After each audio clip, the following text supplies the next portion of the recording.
Assalamualaikum warahmatullahi wabarakatuh. Halo anak-anak, apa kabarnya nih hari ini? Semoga selalu dalam keadaan sehat ya. Masih semangat gak belajarnya? Pasti masih semangat dong. Oke, perkenalkan dulu, nama Ibu Putri Alawiyah.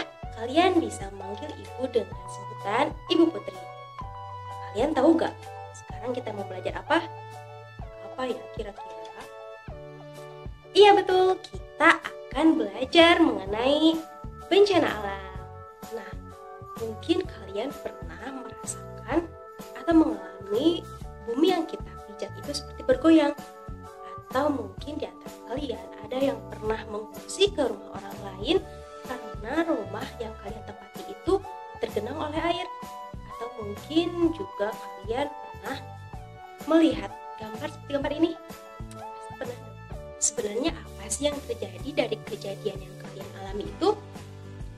Kejadian yang kalian alami itu merupakan beberapa dari bencana alam. Jadi apa sih bencana alam itu?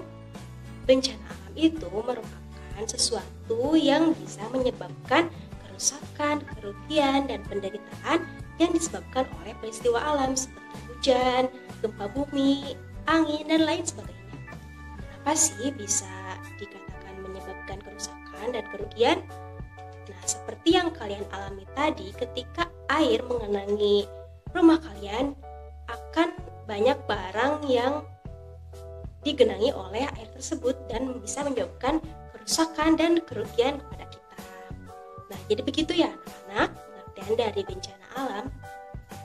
Kalian pasti masih penasaran kan nama-nama kejadian yang kalian alami tadi dan macam-macam bencana alam yang lainnya?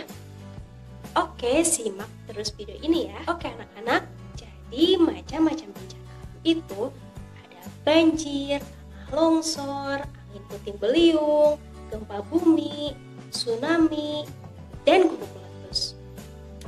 Oke, kita akan membahas dulu bencana alam yang sering kita alami atau yang sering terjadi di negara kita Indonesia ini. Bencana alam pertama yang sering terjadi di negara kita ini yaitu banjir. Banjir biasanya terjadi ketika musim penghujan, yaitu ketika air hujan yang terus-menerus turun dengan deras akan masuk ke dalam selokan dan selokannya tidak mampu mengalirkan airnya lagi ke sungai. Maka kemungkinannya akan meluap ke permukaan yang terdekat rumah-rumah, termasuk rumah kita. Seperti tadi yang dialami oleh beberapa di antara kalian.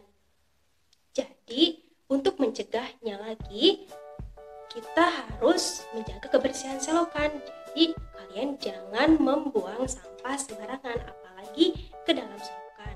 Bencana alam yang kedua yang sering terjadi di negara kita ini yaitu longsor.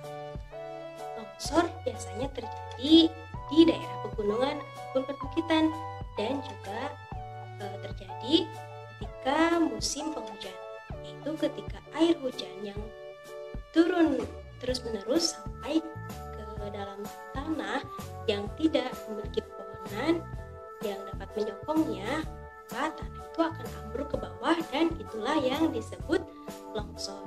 Bencana alam yang ketiga yang sering terjadi di negara kita yaitu angin puting beliung. Angin puting beliung itu pun sering terjadi ketika musim penghujan, itu dimana air hujan yang turun dibarengi dengan angin yang sangat kencang. Angin ini akan menghantam sesuatu yang berada di dekatnya, yaitu seperti pohon ataupun rumah kita. Jadi untuk mengantisipasinya, kalian harus selalu berada di dekat orang tua ataupun orang-orang dewasa yang ada di sekitar. Bencana alam selanjutnya yaitu gempa bumi. Seperti yang tadi sering dialami oleh kalian ketika kalian merasakan bumi yang kita pijak itu seperti bergoyang. Nah, itu yang disebut gempa bumi. Nah, kalian tahu gak sih bahwa gempa bumi itu terdapat 3 macam. Yang pertama, gempa vulkanik. Gempa vulkanik ini biasanya terjadi ketika akan terjadi gunung meletus. yang merupakan salah satu dari bencana alam juga. Gempa yang kedua yaitu gempa tektonik.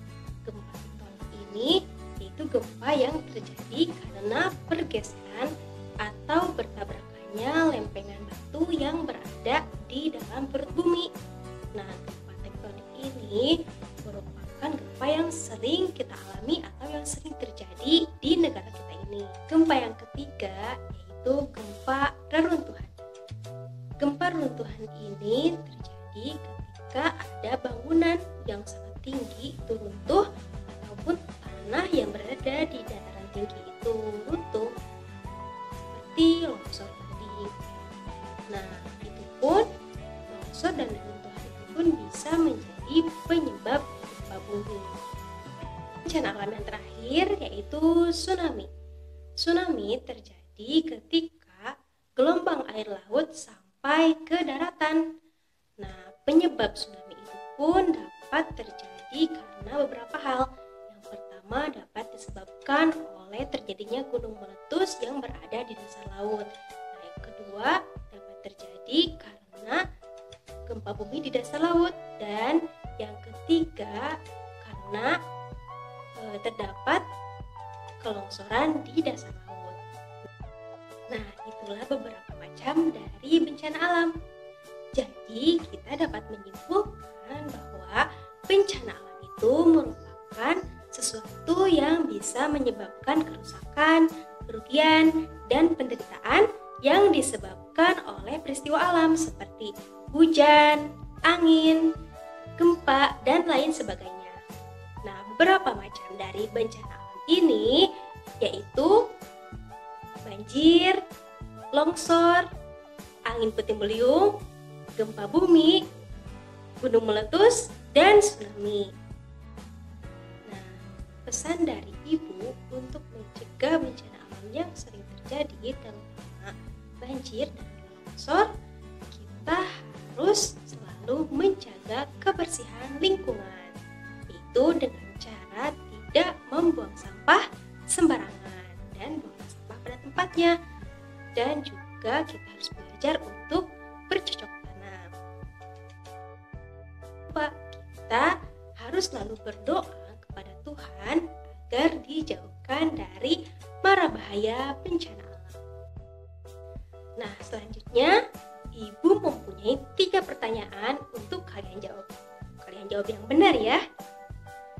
Pertanyaan yang pertama, gambar manakah yang menunjukkan menjaga lingkungan? Gambar yang mana ya? Coba kalian lihat. Tunggu ya, sampai hitungan 3. 1, 2, 3. Iya benar. Ada 2 gambar yang menunjukkan menjaga lingkungan, yaitu gambarnya ini dan yang ini.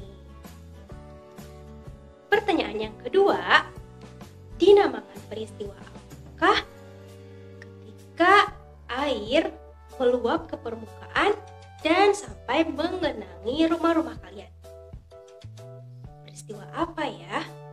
Kira-kira apa? Ayo. Iya betul. Peristiwa itu dinamakan bencana banjir. Wah, kalian ini pada hebat ya. Pertanyaan yang terakhir yaitu sebutkan macam-macam dari gempa bumi. Kalian masih ingat kan? Atau kalian lupa? Oke, kita jawab sama-sama aja ya. Macam-macam gempa bumi itu ada 3. Pertama, gempa vulkanik, gempa tektonik, dan gempa reruntuhan. Wah, tidak terasa ya, kita sudah berada di penghujung pembelajaran. Kalian sudah mampu menjawab pertanyaan dengan baik dan mengikuti video pembelajaran kali ini dengan sangat luar biasa. Jangan lupa pesan Ibu tadi ya. Dan jangan lupa like, comment, share, dan subscribe channel ini. Dan jangan lupa aktifkan lonceng notifikasinya agar kalian tidak terlewatkan untuk menonton video pembelajaran lain. Dan jangan lupa subscribe channel Humatika Laboratory yang linknya ada di deskripsi. deskripsi ya. Nah, kenapa sih kita harus subscribe channel Humanika Laboratory? Karena di dalam channel tersebut terdapat banyak video-video menarik yang dapat bermanfaat bagi kita. Nah, akhir kata, terima kasih pada kalian yang sudah menonton video ini sampai akhir. Tetap semangat, jaga kesehatannya. Sampai jumpa. Wassalamualaikum warahmatullahi wabarakatuh.